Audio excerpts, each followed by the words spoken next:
हम बढ़ते अपने अगले मेहमान की जानिब। हमारे साथ मौजूद हैं मारूफ कानूनदा मोहतरम ज़िया अवान साहब। इनका दावा है कि वो इन दोनों इंतहाओं में से किसी इंतहा के साथ नहीं है, ना वो हिज़्ब इख्तिलाफ के वकला में अपना आपको शुमार करते हैं, ना हुकूमत की हिमायतियों में। बहुत बहुत शुक्रिया ज़िया अवान साहब अपना कीमती वक्त देने का।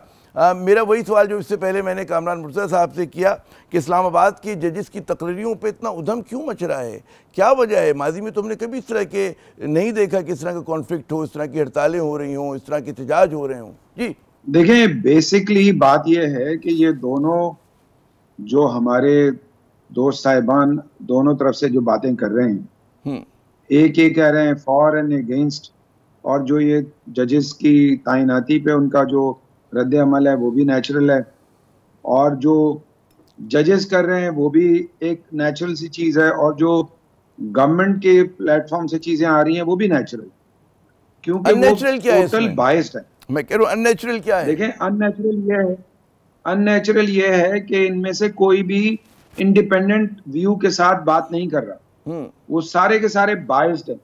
कोई एक पॉलिटिकल पार्टी की लाइन टो कर रहे हैं, कोई दूसरे पॉलिटिकल पार्टी की लाइन है, और जजेस अपनी सियासत कर रहे हैं। ये हमारे मुल्क की तबाही है।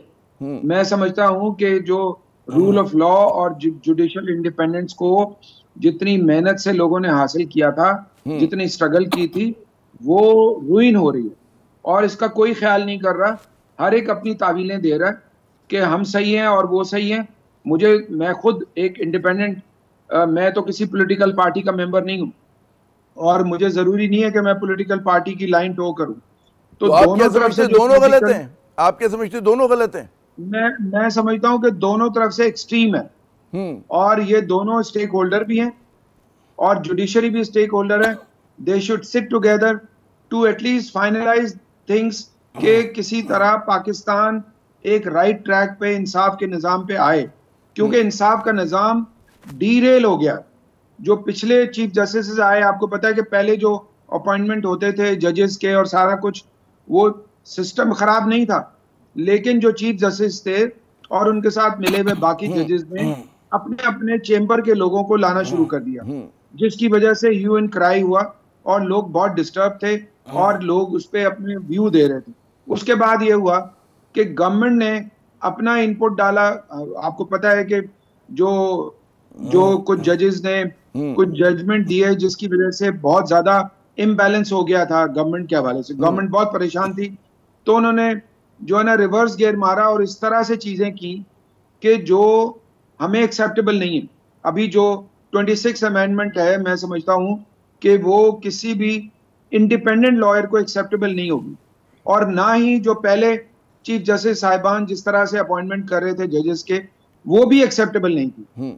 तो असल में बात यह है कि ये जो लोग टू एक्सट्रीम पे हैं, एक जो है फॉर एंड अगेंस्ट, ये एक स्ट्रगल ये चलने की बात हो रही है। तो इस पर आप ही कह रहे हैं कि मैं इंडिपेंडेंट लॉयर हूं। मुझे ये समझाइए कि जो लोग इस तशवीश के इज़हार करें कि जो है इस्लामाबाद हाई कोर्ट में जो हमारा आज का इशू है, उस पर लोगों को क्या खदशा है कि जिन हजरात जो आए हैं, कोई सिंध हाई कोर्ट से आया है, कोई बलूचिस्तान से आया है, किस चीज़ का खदशा है कि क्या कर देंगे वो लोग उनके? जी देखिए, बेसिकली तो इस्लामाबाद हाई कोर्ट जो है वो फेडरल कोर्ट है एक तरह से, और उसमें सारे जो है ना जुडिशरी से, सारी प्रोविंसेस से जजेस का आना खुशाइंद है। सुप्रीम कोर्ट में जिस तरह जजेस ने अपने ग्रुपिंग की हुई है, उन ग्रुपों को भी मैं समझता हूं कि वो दोनों ग्रुप जो बने हुए हैं वहां पे, वो पाकिस्तान के इंसाफ के निज़ाम को डीरेल कर रहे हैं, और उनको ग्रुपिंग से निकल के इंडिपेंडेंट सोच के साथ वापस आना चाहिए। और मेरा यह ख्याल है कि गवर्नमेंट को भी अब होश के नाखून लेने चाहिए। लग ये रहा है कि जी जो अभी नई जजेस की तकरीर है, आप मुझसे बेहतर जानते हैं कि उसमें पॉलिटिकल एफिलिएशन का बहुत ख्याल रखा जा रहा है, कौन किस चेंबर से, वो चेंबर किसी सियासी जमात से जुड़ी हुई है, उसका जो बड़ा वकील है, और उसने अपने किसी और साथी को कहा कि जी आप हाई कोर्ट के जज हो। जी, हम लोगों ने जिंदगियों में बहुत कुर्बानियां दी हैं, मैंने जेलें काटी हैं रूल ऑफ लॉ के लिए और जुडिशरी की इंडिपेंडेंस के लिए, और हम लोगों ने रोड पे जितने स्ट्रगल किया है, तो ये बहुत सारे जजेस जो इस वक्त अपने माइंडसेट के साथ, पॉलिटिकल अलाइनमेंट के साथ चल रहे हैं, उनको नहीं करना चाहिए। और दूसरी तरफ ये दो जो ग्रुप बने हुए हैं फॉर एंड अगेंस्ट, कि कुछ लोग कह रहे हैं कि बिल्कुल गलत है और कुछ लोग कह रहे हैं कि बिल्कुल सही है। ये दोनों गलत है। मेरी नज़र में इसमें इनको बैठ के एक नेशनल कंसेंसस करना चाहिए और इसके बगैर बात नहीं बनेगी, क्योंकि ये फार एंड अगेंस्ट में आपको पता है कि इससे पहले हमारे जो साकिब निसार साहब ने किया, उसके बाद गुलजार साहब ने किया, उसके बाद बंदियाल साहब ने किया, तो जो अपॉइंटमेंट उससे उस वक्त हुए उसको भी हम एग्री नहीं करते, क्योंकि जिस तरीके से सीनियरिटी का सत्यानाश किया गया वो सबको पता है और सब लोग बोल रहे थे।